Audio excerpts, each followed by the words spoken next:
welcome everybody. My name is Will Lindstrom, and today we're going to be discussing anxiety in the workplace.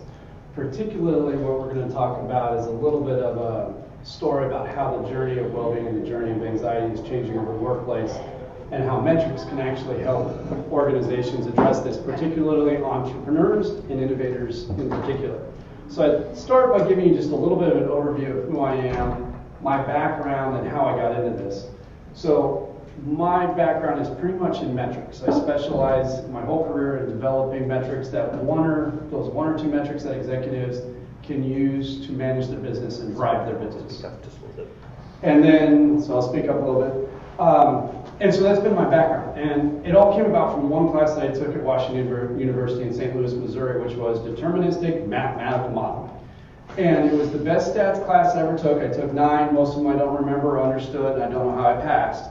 But this one actually taught us how to use metrics to make a difference. And that's become the foundation of what I've done. And from there I worked for Pricewaterhouse Consulting and did the same thing, developing metrics that make a difference. Went to Mattel, did the same thing at Mattel, and then came out to Kansas City where we focused on taking learning and development and creating an online program that was useful. But the fundamental issue that was difficult was, what is return on learning? And that was what got us going. And so we never really cracked that nut, but what we realized through that process, we transitioned the company and sold it to us now, SkillPath. But what we realized through that process is that culture is critical. And creating a metric for culture so that you can actually monitor, measure, and use it over time was important, because culture ultimately drives performance. And as we've evolved, we realized that well-being was the fundamental statistic that really impacted culture. So when we see culture go up and culture go down and culture go up, we realized that it was the well-being of the individuals within the organization that were driving it. And then in May of 2021, this year, we had the opportunity to work with Adrian Gostick and Chester Elton, who wrote the New York Times bestseller, Anxiety at Work. And we came together because they said, we've got this great content, but we don't know how to score it. And we actually developed an anxiety rating. And when we developed that, we realized that everything dealing with performance is about anxiety. The more you address anxiety, the better your company's going to be, the more you can retain people, the more you can perform. And I think from an entrepreneurial and from an innovator's perspective, one thing we can all agree on is that if your team is feeling anxious, you're not going to have creativity in the workplace. You just can't do it. And so a lot of what I'm going to share comes about from the work that we then partnered up with Walmart Canada that's got this innovation initiative for 2022. And so that's what I'm going to show you. But at the end of this, what we're going to give you is we're going to give you an understanding of how to use metrics to actually manage anxiety in the workplace. And actually, as leaders, do that, and particularly for entrepreneur and innovative leaders. Now, with that little bit of a background, I thought I'd give you an overview of everything that I learned from PricewaterhouseCoopers, Mattel, National Seminars, which was a learning company, about anxiety in the workplace. And it's all right here. Like, literally nothing. Like, they just don't teach us this stuff, right? Because it's been a stigma. And that's changing. So I'm actually dyslexic. I got held back 3 years, failed 2 grades, didn't really have reading comprehension until I was 11. And part of when I finally figured out how to kind of read at 13, I just didn't talk about it, because you just didn't talk about it. But about 10 or 15 years ago, it became all of a sudden okay to talk about dyslexia. So, like if I can't read a whiteboard, can someone help me, because it's, getting a little blurry. And that's what's happening with mental health. That's what's happening with well-being in the workplace, is it's becoming okay finally to talk about. But as leaders, particularly entrepreneurs and innovators, and you can see big companies, they're not prepared for it. That's where the metrics come into play, because if you have command of the metrics and you understand why people are feeling anxious and you know the drivers, you can actually quickly and easily address it and turn it into a competitive advantage for yourself.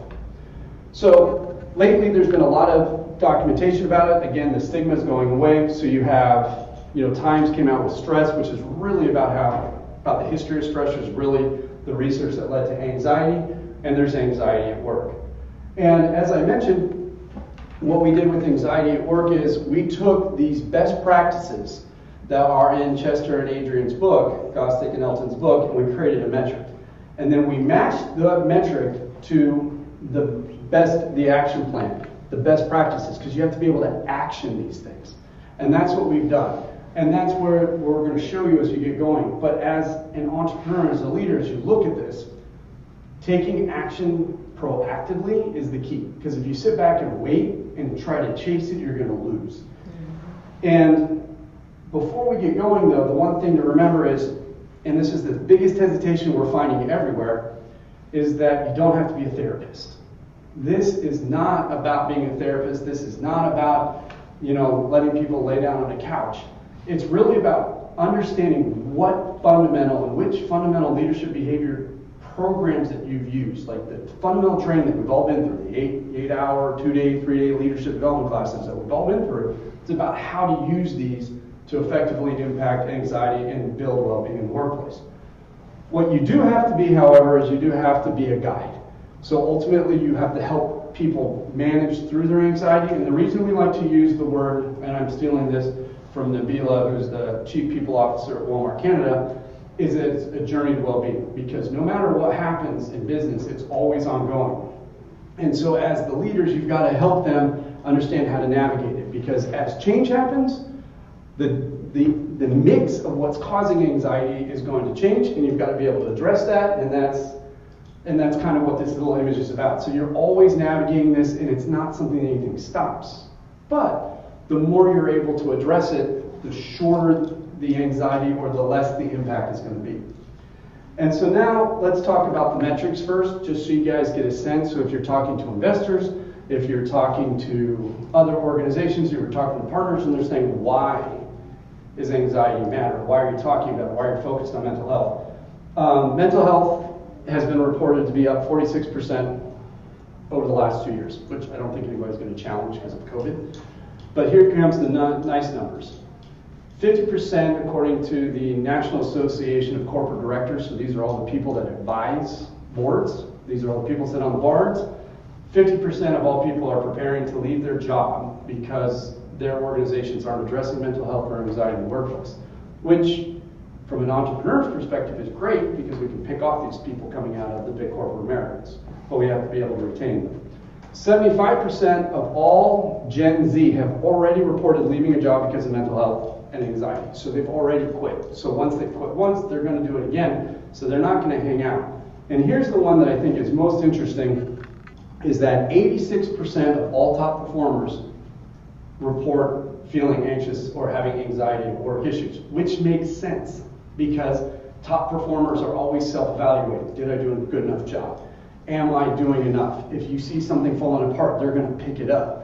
And if you're an entrepreneurial leader or an innovative leader, the odds are you're going to fall in this group. So you yourself are going to be feeling anxious. So understanding these metrics that I'm going to show you can actually help you understand what's going on with yourself so that you can be better prepared to address it.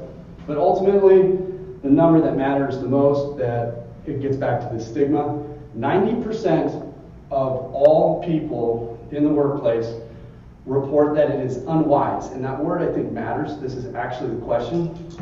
Report it being unwise to discuss mental health in the workplace. And the reason they use unwise is because if they share that with their boss, there's a likelihood that they're going to get terminated, they're going to get fired, they're going to get overlooked, they don't think they can handle it. So the fact that 90% of the workforce isn't willing to even bring up the fact that they're having anxiety or mental health in the workplace is a problem, especially when 50% of the workforce is about ready to leave because of a nobody addressing mental health or anxiety, and 86% of your top performers feel anxiety. So basically we have a mathematical problem, which I think the Great Resignation is highlighting. So now let's talk about the dimensions of anxiety. So these are the fundamental metrics that if you have an understanding of, you can actually address anxiety. And anxiety is actually very simple. It boils down to 3 metrics. Why do people feel anxiety? 1, security. And this is all from the Anxiety at Work book by Gostick and Adrian Gostick and Chester Elman. Is security, and that's specifically job security. Do I feel safe in my job? If I feel like my job matters, if I feel safe in my job, so I have to address that. The second is understanding. And if you think about it, going back to my days of selling and promoting training, the number 1 training program was always communication. And when we talk to executives, they're like, we do so much communication, but it's not, because it's not effective communication.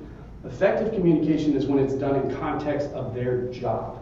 So when they're feeling secure in their position and you're communicating where the organization is going and how it's moving in context of their job, that's what creates effective communication, and that's what immediately starts to drop the anxiety. Because they feel comfortable in their job, they understand how they fit within the organization. And the last one is acceptance. Do they feel like it's a part of the family? So when you hear this, you're just not a cultural fit, oftentimes it's just they just don't feel accepted. And if you look at sports today, you have Odell Beckham Jr., who's like forced himself out of the organization because he didn't feel that his job mattered. He didn't understand how the offense worked, and he didn't feel like anybody appreciated what he was doing on the field and his creativity on the field. Whether that's high maintenance attitude or not, but that's actually, if you look at the metrics, it's what caused him to leave, which may be why the Chiefs get to pick him up.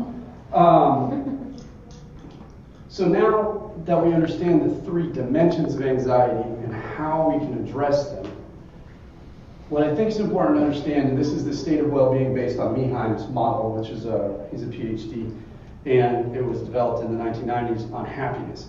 And what he did, and we modified this to be for the workforce, and what he analyzed and studied for 20 years was what makes people ultimately happy. And if you apply that to the workforce, it's what makes people feel good in the workforce. And it's actually two metrics. The first is challenge. Do I feel like there's enough challenge in the workforce? And the second is confidence. How confident am I in my ability to achieve the challenge? And so if you think about it, what we want to do as leaders is we want to help people feel confident that they can do the job. When they feel confident they can do the job, that means they're going to be focused, they're going to be energized, and they're going to be find balance. And balance doesn't mean work-life balance. It means that they're finding balance between what they're doing and how they're performing and how they're feeling in the organization. And then there's the sense of challenge. People like a challenge. It's actually what's going to drive organizations. And the challenge comes down to typical stuff: deadlines, workload, and complexity. When those rise, that sense of challenge rises. The important thing here is it's perception of challenge. So if you think about it from an entrepreneurial perspective, you can be all excited about this great opportunity to start a new company, but then all of a sudden it gets a little bit difficult. So the challenge can actually change. Now here's the thing. When you have high confidence and high challenge, this is where people are in the energized zone. And this is where they're giving that extra 5 or 10%. This is very difficult to maintain long term, but it's an important starting point. And if you think about it from an entrepreneur, you've got your business plan, you're all ready to go, your confidence is high, the challenge is big because you have that potential in there, and you're energized. Same thing with the new sporting. You've gone through preseason, you're about ready to go out there, you're going to win the championship game, everybody's good. Confidence is high, challenge is high, you're energized. New project, new opportunity to get promoted, all these types of things. But then what ends up happening is the realities of that challenge start to sit in. It becomes a lot harder than what you believe. And then what happens is your confidence falls, and then ultimately you end up in a point of anxiety. So this is how people move and migrate from a state of energized to a state of anxiety. So people in their workplace end up in anxiety when their confidence is low and the perception of the challenge is high. They don't feel like they can do it. And as leaders, what we want to do, especially entrepreneurial leaders, because this becomes a common issue, because startups are not easy. And no matter what happens, they're exciting. That's how you end up in that energized zone. But then quickly the challenge of, oh my God, how am I going to get payroll done? Oh my God, we've got a new piece of technology that's not working. Oh my God, we got 3 new customers and there's only one of us. How are we going to support them? All these types of things create that sense of challenge. And so as leaders, how do we address it? We take action. That's what this is all about, leadership actions.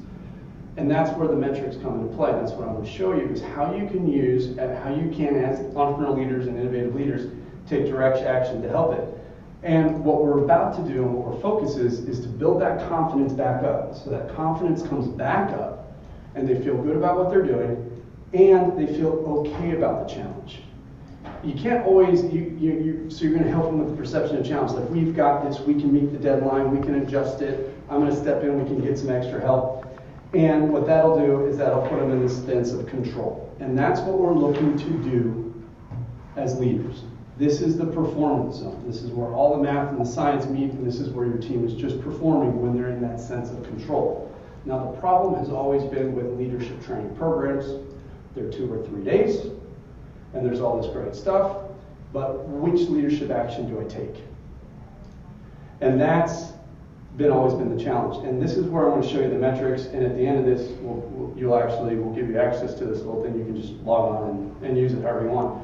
But what this tool will do, or what the real point about doing is, how do you identify the one thing you can do to make a difference to reduce anxiety? Because if you're focusing on the one or two things that your team needs every day, you're going to start to bring that anxiety, you're going to be in front of it. And that's the beauty about what we were able to do with Gostick and Elton, is we were able to take their book, all their best practices, find the metrics, and then align them so that you have the ability to do it. And here's the thing about metrics, is that it always comes down to one or two things. In this case, if you want to address anxiety in the workplace, and you want to help build entrepreneurial innovation, and you want to help build that sense of confidence in their ability to handle a challenge, the only question you have to ask is, what is the one thing I can do to help you? And then listen to it. And then you can use the metrics, and that's what we're going to discuss here in just a second, to actually frame the conversation in an impactful way that makes a difference. And the community, it's called WeThriveTogetherGlobal.com. We'll send a follow-up email out. But it's free to join. Adrian and Chester set this up. And inside of it, in the resource library, you'll find this little toolkit. So you can log in for free, you can use the toolkit, and it's actually going to show you how to work. So that's really cool. But now I'm going to actually show you the toolkit itself. And so this is actually the toolkit, and you can see here, I'm going to use an example with Cynthia, who's actually on. She had a question about what her role was in our organization. She's our Chief Experience Officer. And so she, like the business has been moving, the strategy's been moving, we're starting to get large, enterprise customers that we're discussing, so it's kind of like, what's my role? So there was some sense of concern internally. And so what that ended up happening is she wasn't necessarily at a point of anxiety, it was just a sense of worry. So like, how do I fit in? Where's my worry? And so if you say, okay, so what's the one thing that she needed to understand was, how did she fit in the organization? And so what we have done is we have, spending almost 6 years. So we can go to show job growth and opportunities. This is really what she was asking, show job growth and opportunities. But these are 31 behaviors that we've normalized. We've done 2,500 executive roundtables. We've been doing research surveys since 2015. We've normalized thousands of lines of data. But in the end, if you just kind of deal with it, there's basically 31 behaviors that everybody asks. And this is where the metrics come into play. Because what we're showing here is, with shared job growth and opportunities, when someone says that and you address it, these metrics will actually show you how you're going to impact your business and your culture. So if you look at it from the drivers of culture here, there are 4. There's not enough time to go over all of them, but in the resource is the ebook, you can read about them. There are 4: trust, communication, alignment, and accountability. That's what drives culture. And what you can see is, when you're working with someone about sharing job growth opportunities, you're addressing 50% of what you're going to be impacting in your culture is trust. You're going to be building trust because you're actually sharing with what they're going. So your 50% of the impact you're going to be having on culture is going to be about trust. Then you're going to have 25, it's going to be about communication, because you're sharing that sense of communication, because it's now two-way. What's going on? And what's that do? It hits the accountability. So now that person knows how I fit within the organization, they're going to lock onto that, they're going to take ownership, they're going to give you that extra energy, and that's what starts to drive performance. And then you can see, from the leadership priority perspective, there are 3. As leaders, we're focused primarily on strategy, we're focused on performance, which is the people aspect, and we're focused on task, which is making sure stuff gets out the door. We want to spend the least amount of time on task. If we manage the people properly, that takes care of itself. But you can see here, when we're focused on show growth opportunities, you can see that we are just centered on performance. So we're helping people stay performing. Now why? You can go back to that confidence. I'm feeling energized, I'm feeling focused, I'm feeling balanced, and I know what I need to do, so I can just go. Now, when someone comes to you and says, how do I fit in? Show me how I fit in. Oftentimes it's like, well, how do I have the conversation? This is where this metric, this communication insights are so powerful. And this is where you can take Adrian Gostick's book Adrian and Chester's book to heart, is that there are 3 dimensions, but the only 2 that matter here are security and understanding. So how important is my job, and how does it fit within the strategy? So when you start to have that conversation, you can start to have that conversation about, okay, here's your job, here's where I see it going, here's where the organization's going, and here's your impact. So now all of a sudden you're framing the conversation directly at the 2 dimensions of anxiety that are actually driving their discomfort. It's what's driving their uncertainty. It's what's driving their sense that their job doesn't matter or their job shifted. So when you clarify that, you now know. So this actually gives you the metrics to know how to have the conversation. The other thing we've done, and this is a result of our work with Walmart Canada, is we've given 2 go-dos, which are the 2 top little things that you can go do to prevent this and address it proactively. And in this case, the first one is be proactive about sharing what's going on in the organization. Don't, especially as entrepreneur innovators, I mean, it's like one day you're up here, one day you're over here, one day you're down here. Share what's going on, try to communicate that, but always back to the point of their job. That's what this is showing. So when they're starting to feel uncertain, they're feeling uncertain because they don't know how their job fits in with what's going on. So back to the context of their job. The other thing to do is when you're having this conversation is encourage continual learning. What do I need to tell you, or what do you need to know that's going to make it easier? In the case of Cynthia, she just wanted to better understand the language and the products. Like, how are the products being formed? What's the marketing language around the products? How do I better communicate what the products are doing? That was what she needed. And as soon as you do that, you're going to bring that sense, and all we're doing here is we're just bringing that sense of confidence back, and now she's in a state of control. And that's this flip-flop. But what's beautiful about understanding the metrics, if we go to a different, we can pick anyone here. Let's say we go to offer encouragement and support. If we offer encouragement and support, you can see the conversation changes now. Because now you'll see 50% of the conversation is about acceptance. So when I'm offering encouragement and support, what they're looking for, and this comes back to the anxiety work, is thank you so much for what you do and how you help the team, how you help your group, how you help. So it's that family orientation. They now feel about it. So the discussion is not so much about here's how important your job is and here's how it fits in. It's much more about thank you for all the effort that you're doing to help the team. And then there is still some security, and what you're doing is, and this is thank you for helping your team. Your role is really important for achieving this, and this is how you're going to help us in the future. So that's how you start to frame these conversations, understanding where the emphasis is. Because effective communication is simply about emphasizing the right point at the right time. Now, again, there are 2 go-dos. Before you leave for every weekend, thank everybody for what they're doing so they leave on a high. That's always a good thing. Instead of what are you doing this weekend, thank them. And then the other thing is when you see a change in energy, and this is something that Adrian and Chester really hit on, if you see a change in behaviors, people start to slump or to do, don't sit there and go, I think you have anxiety. Instead it's like, hey, I've noticed that you seem to be a little bit sluggish. I notice you're just kind of dragging a little bit. You're usually on time. Is there anything I can do to help? Again, what's that one thing I can do? And then they'll express it. But again, this whole toolkit is built around that one simple question. What is the one thing that I can do to help you? And when you ask it that way and you have that open, honest communication, that's going to help it. And then you can come and you can use this. And there's a little video, if you click the Watch Communication Insight video, there's a little video pops up. Communication Insights, where we use metrics to better understand the needs of our workforce, communicate.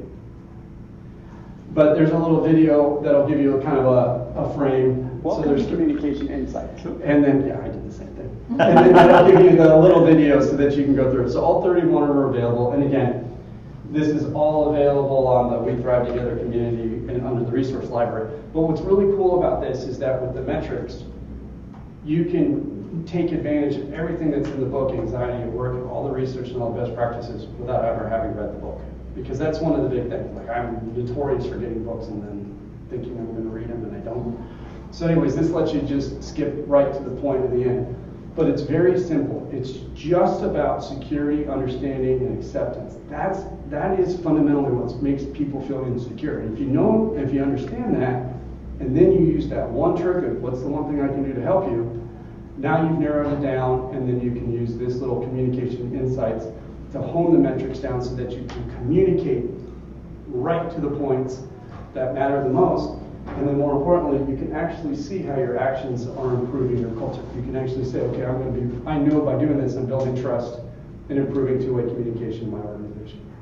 And that's really it. That's the beauty about this, and what I most appreciate about metrics is if you do them right, you spend the time to get it down to one number, they make management and things a lot simpler. So this, our goal and our hope, is that this is going to build and support your guys' ability to be able to communicate effectively. And that's it. So if you guys have questions, you can go ahead and chat them in, or you can ask them here for those that are in the room. And that's it. So is there a way, you may have said this and I just didn't pick up on it, but if you know, for instance, about an employee and something that helps them, right, is words of encouragement, or they need a certain type of leadership, can you back into some of this to say, yes. Okay, how would that work? So like, for example, it's always good to ask open-ended questions, but if the person isn't, so if it's an open-ended question, it's like, how are you feeling today? And you can always, so we actually have a solution for organizations. It's 3 questions. It's how are you feeling? What do you need me to start doing? What do you need me to stop doing? And what do you need me to continue doing? So it's actually 4. And then we share that out as an anonymous poll and gives you all the data back. So that's how we do it on a mass level. When you're dealing with an individual at a time, if you can have the question, what's the one thing I can do for you, that helps. If it's in the recognition and they need recognized, so ask the question as an open-ended question. I know it's like everybody needs to feel recognized, and everybody likes recognition. And try to do it as a team environment where not everybody's there. What I'd really like to know is what type of recognition works for you? What type of recognition is important for our team? And then there's something called the modified Delphi technique, which simply means yellow sticky notes. Just give everybody yellow sticky notes and have them write them down, and then put them on the board so that it's kind of anonymous and they don't feel it, and do it as a group. And what you'll find real quick is you'll get these clusters, and you'll figure out real quick what are the 1 or 2 things that people really like. My wife's going through this with her company, and they want to have one-on-one lunches. That's what they're interested in. They feel like, so that's what they're starting to implement is team lunches, where they can take different members of their teams out for lunch. So we're putting together a little budget to do that. But that came from asking questions. But the interesting thing is they said, everybody come to our business planning meeting with it, and only 2 people did.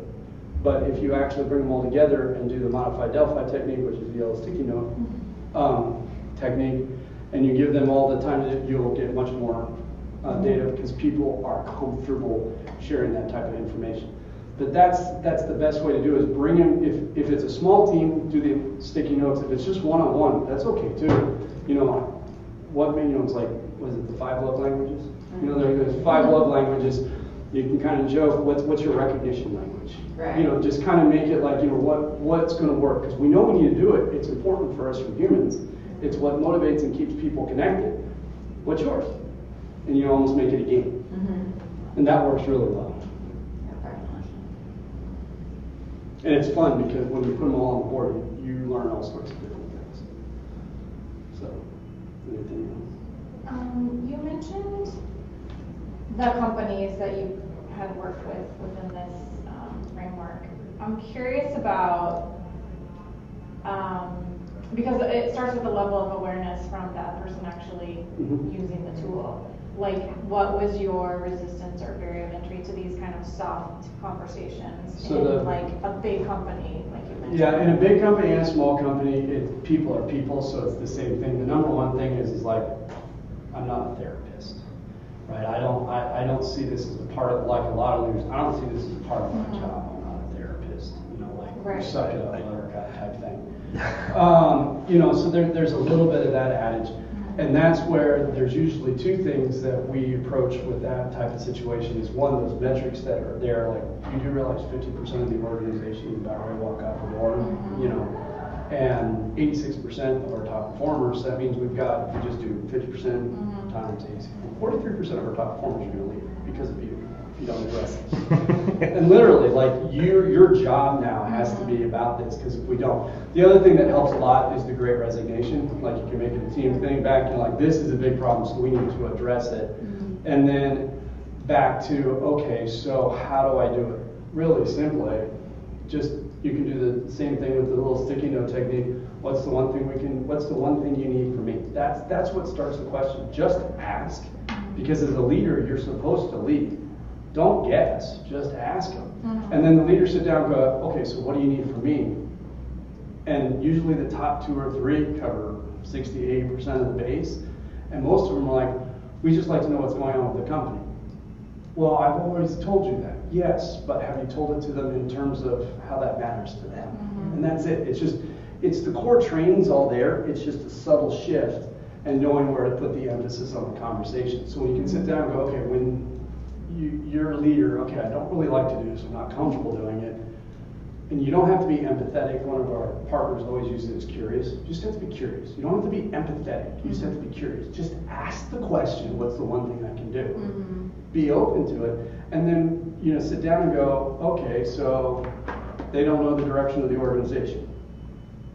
All right, I can explain that, but then in context of that, that's that extra piece. Yeah. But that works really well. And 9 times out of 10, when you just go ask them you don't have to be a therapist. It's core to what you know how to do. Just ask the question. Just be curious. You don't have to be empathetic. Like, I'm not a hugger. I'm not a hugger. I'm not a hugger. So you don't have to be around hugging people, right? Just what can I do for you? Yeah. And then from like just like the literal nuts and bolts practicality of it, like you're having the conversation with this screen up in the process, or is this like work you do? We usually do it as pre-homework. So like the normal process, like to give you the process that normally happens is, it's just, we call it a culture time product solution, but it's like a five questionnaire poll that's basically the Delphi technique, goes out on a link, and there's all sorts of dashboards that go with it. But in the end, when the action plan comes out and says these are the 1 or 2 things that you really need to work on, then this becomes the homework. So it's kind of, if you're familiar with the Khan Academy, it's kind of the guys that kind of flip. He flipped the concept of school. He basically said that he created all these little videos. Do the videos at home for homework, and then come to work for the practicum, because then as a teacher I can help you with the practicum. Same type of concept. So and the videos are all like 4, 5, 6 minutes, but do it ahead of time, come back and discuss. And then in the case of some of the larger companies, they're setting up things called like mentor squads, where they're bringing 8 managers together, and they do it together. Nobody likes to do it alone, so they kind of do it together. And that's been helping them a lot on that capacity. Thanks. Great. Well, it's also important to point out that these tools were designed and developed for large entities simply because they had disparate workforces. They had people on multiple locations, or they had branches, and each had its own culture. So they needed to get a sense of how all of it came together. But it really is designed for a team of like 5, that you could actually go and use this with an entrepreneurial group or a small group of managers within a smaller organization. 8 kind of tends to be the Five's the smallest group that we've had working on it. They've been using it for the last 2 years, and they've seen tremendous, they kind of get locked onto it, up to 1,000. But there is a certain thing about metrics and that, and culture particularly, since it's about leaders. They have to work together, so we call them culture pods. So like they have to integrate with each other, because that's the biggest issue that we always found is it's easy to measure culture as a whole, but it's hard to change because all you get is like an average of an average, so you're not actually making a difference. But when you measure like the different departments and the different divisions, and you work with them individually, you can make a difference really quickly.